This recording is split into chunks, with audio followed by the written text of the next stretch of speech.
Hello friends, नमस्कार। HTML tutorial 10 में आपका स्वागत है।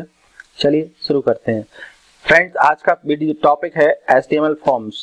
HTML फॉर्म्स क्या होते हैं, सबसे पहले ये समझते हैं। जब भी हम किसी वेबसाइट पर जाते हैं और हम कोई डेटा फिल करते हैं, कोई फॉर्म देखते हैं और उस पर हमारा कोई भी डेटा इंसर्ट करते हैं जो कि बैकएंड में जाके स्टोर होता है, और जब भी कभी हमें जरूरत पड़ती है, एडमिन चाहे जब वो उस डेटा को एक्सेस कर सकता है, तो उसको बोलते हैं फॉर्म।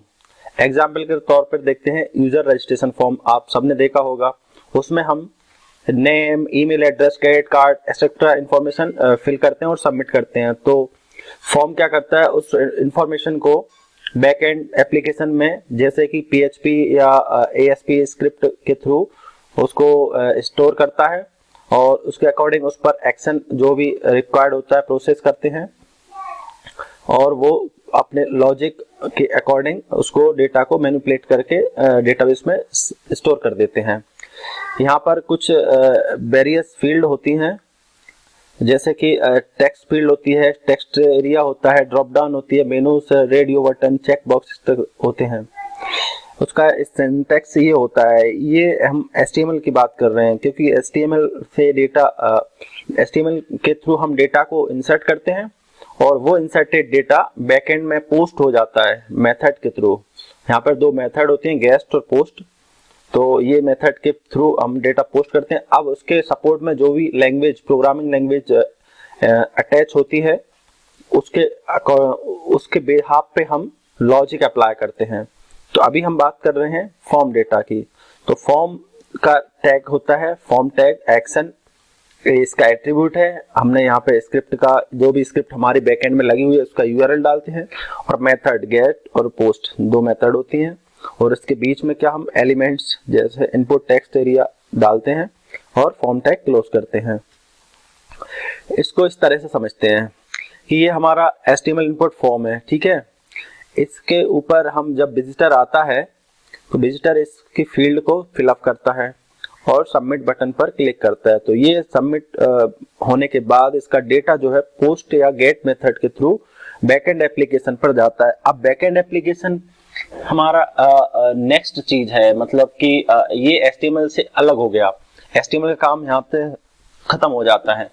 तो उसके बैकएंड में जो भी PHP हो या ASP स्क्रिप्ट हो या जावा हो, जो प्रोग्रामिंग स्क्रिप्ट लगी हुई है, वो उस पर एक्शन और लॉजिक अप्लाई करती है। तो ये होता है HTML फॉर्म का डेटा फ्लो। अब समझते हैं HTML फॉर्म में इनपुट्स, एट्रीब्यूट्स कौन कौन से होते हैं। HTML फॉर्म टैग के एट्रीब्यूट्स होते हैं एक्शन, मेथड, टारगेट और एनक्रिप्ट। ये 4 होते हैं। और उसके फॉर्म कंट्रोल्स क्या होते हैं, text input control, check box, radio box, select box, file select box, hidden control, clickable button, submit and reset button. तो ये उसके होते हैं फॉर्म कंट्रोल। अब फॉर्म एट्रीब्यूट्स के समझ लेते हैं कि type, name, value, size, max length, ये इनपुट फील्ड के एट्रीब्यूट्स होते हैं। अब इसका हम एक एग्जांपल बनाते हैं। सबसे पहले लिखते हैं डॉक टैब HTML, फिर HTML टैग लगाते हैं, हेड टैग के अंदर टाइटल, ये आपने पहले देख ही चुके हैं।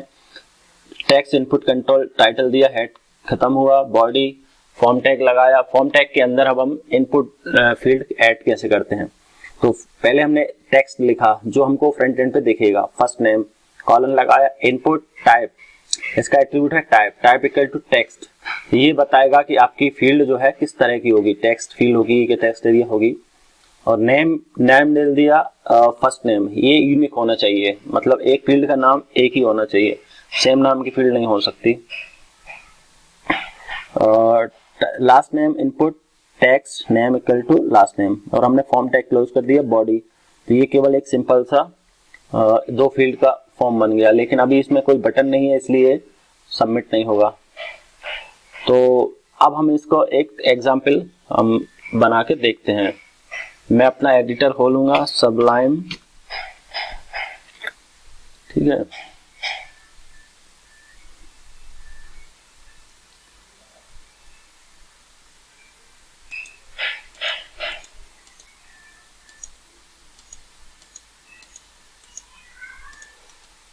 और मेरा ये एडिटर खोला।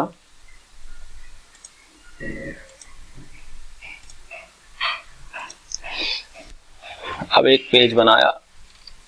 सबसे पहले मैं इसको सेव कर लेता हूँ, क्योंकि उसमें ताकि कलर जो है साफ साफ दिखते रहेंगे। HTML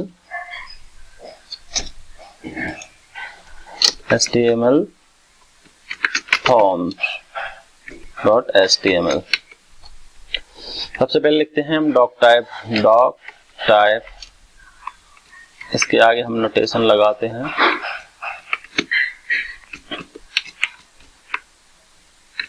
अब लिखते हैं HTML टैग क्लोज करते हैं।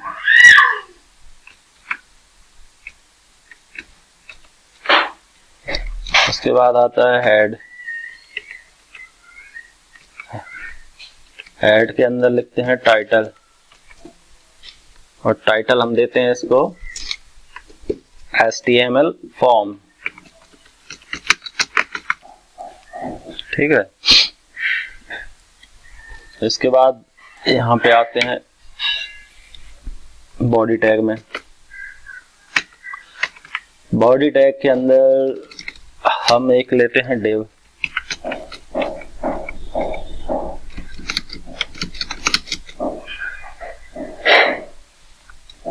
ठीक है। अब यहाँ पर लगाते हैं हम एक फॉर्म। सॉरी, एक चीज है, फॉर्म हम ऊपर भी ले सकते हैं, नीचे भी ले सकते हैं, मतलब हम डायरेक्ट फॉर्म भी ले सकते हैं। ठीक है। चाहे फॉर्म को डिजाइन कर लो या उसको पहले से डिजाइन करके रखो।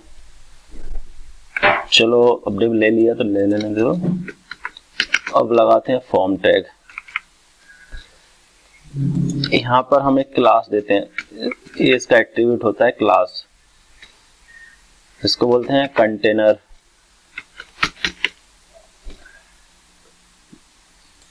ये केवल इसलिए लगाते हैं div कंटेनर ताकि हम इसको अच्छे से दिखा सकें। तो हम आगे चल के कंटेनर की CSS लिखेंगे, इसलिए हमने अभी कंटेनर क्लास लगे है, इससे कोई इफेक्ट होने वाला नहीं है। यहाँ पे मेथड डिफाइन करते हैं पोस्ट। अच्छा, बाय डिफॉल्ट ये गेट लेता है। ठीक है। एक्शन में अभी हम कुछ नहीं डाल रहे हैं। ठीक है। वैसे इसमें वो URL डालते हैं जहां पर डेटा आपको ले जाना है पोस्ट के थ्रू। अब यहाँ पर हम लिखते हैं इनपुट टाइप टेक्स्ट ले लिया, नेम रख दिया फर्स्ट नेम।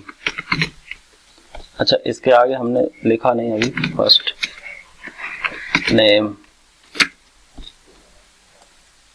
और एक और बना दिया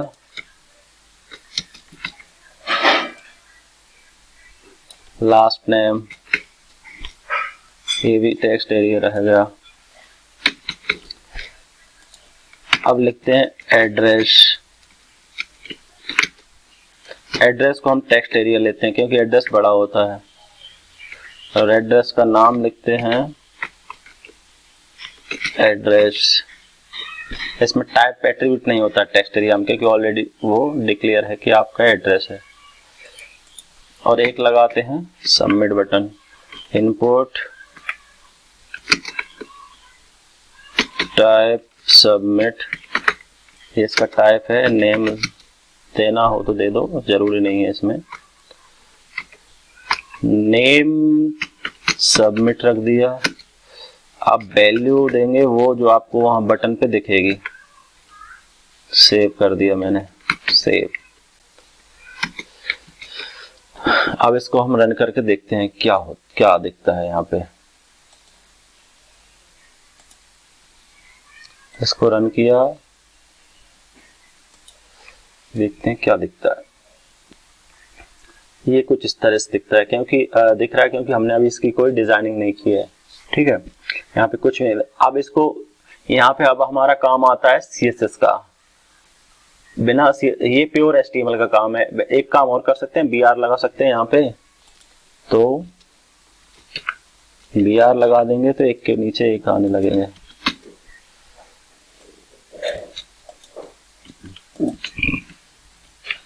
अभी ये ऐसा दिखेगा, ठीक है। अब इसका एक हेडिंग दे देते हैं, S3 दे देते हैं, ज़्यादा बड़ी नहीं चाहिए, S3 HTML फॉर्म। तो ऐसा दिखेगा। अब हमको ये सेंटर में चाहिए, तो अब हम इस क्लास के CSS लिखते हैं, और CSS कहाँ लिखते हैं हम, स्टाइल टैग के अंदर। अगर आपको इनलाइन CSS बोलते हैं तो हम इसी पे लगाएंगे, इस पे जब लगाएंगे तो स्टाइल टैग लगा के इनलाइन होती है। हम अभी यहाँ पे इंटरनल CSS, ये स्टाइल टैग यहाँ पे लगाया, यहाँ पे भी आप CSS लिख सकते हैं। ये क्या क्लास है, तो डॉट से टेक्स्ट अलाइन सेंटर कर दिया। इससे देखो आप क्या होता है, ये सेंटर में आ गया, ठीक है। और क्या करना है, बॉर्डर दे देते हैं इसका, बॉर्डर 1-2 पिक्सल सॉलिड, और कलर देते हैं FDD0। ये दिख रहा है, यानी कि डिव आपका यहाँ से यहाँ तक है। अब लेकिन हम यहाँ पर CSS की बात नहीं कर रहे हैं, इसलिए हम केवल अभी फॉर्म पे फोकस करेंगे। डिजाइनिंग हम अगले वीडियो में बताएंगे, जब हम CSS का ट्यूटोरियल स्टार्ट करेंगे। अभी CSS बहुत जरूरी है, CSS सीखना पड़ेगा आपको। तो अभी हम केवल ये करते हैं कि मैंने नाम डाला अपना संजीव कुमार, और दिस इज टेस्ट। अब इसको मैंने सेव किया, डेटा चला गया, लेकिन पता नहीं कहाँ गया, क्योंकि हमने अभी कोई लैंग्वेज यूज नहीं की है। अच्छा, अगर हम पोस्ट की जगह, पोस्ट में डेटा सिक्योर होता है, गेट में आपको URL में दिखेगा कैसे। ये मैंने गेट किया और इसको रिलोड किया। अब देखना, ये डाला और ये जो मैंने सेव किया, ये देखिए यहाँ पे दिख रहा है, first name Manoj, last name Kumar, address ये फलाना फलाना, और सबमिट। तो पोस्ट मेथड के थ्रू डेटा दिखता नहीं है, पोस्ट की लिमिट ज्यादा होती है, गेट के थ्रू डेटा दिखता है, सिक्योरिटी नहीं होती है, और इसकी लिमिट कम होती है। तो ये था आज के वीडियो। अगले वीडियो में हम यहाँ से, अब हमारा काम आता है किसका, हमारे एक, मैं PHP लैंग्वेज में जाऊंगा साथ में। तो PHP लैंग्वेज में एक पहले हम ट्यूटोरियल स्टार्ट करेंगे, तो इसके आगे हम PHP में डेटा लेंगे और उस प्रिंट कराएंगे। उसके बाद हम PHP का ट्यूटोरियल भी स्टार्ट करेंगे और CSS का भी स्टार्ट करेंगे, ताकि आपको दोनों चीजें समझ में आए। तो चलते हैं, मिलते हैं अगले वीडियो में। नमस्कार।